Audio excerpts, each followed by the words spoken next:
একবার কম।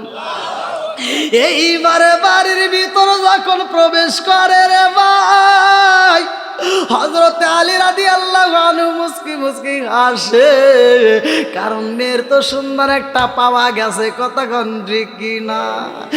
এইবার মেয়েটা ঘরের ভিতর দিকে তাকায়া দেখে গো, বাবার সাথে একটা মেহমান বাড়ির ভিতর আসে। ওই মেহমানটা মুস্কি মুস্কি হাসে, রুমের ভিতর দিকে এইবার দেখা পালাইছে। এইবার হযরত আলী রাদিয়াল্লাহু আনহু ডাক দিয়া কয়, ভাই রে ভাই, ও ভাই, নবীর সাহাবী হযরত বিলাল রাদিয়াল্লাহু আনহুকে বিয়ে করাইতে চাই, কিন্তু ঘটনা হইল বিলালের আর সময় নয়। এই বিলাল রাত 12টায় বিদায় হয়ে যাইব, তার মরণ নামক একটা ফল খাইতে হইব। কুল্লু নাফসিন যায়কাতুল মাউত, মরণ নামক ফল খাইতে হবে। আল্লাহু আকবার।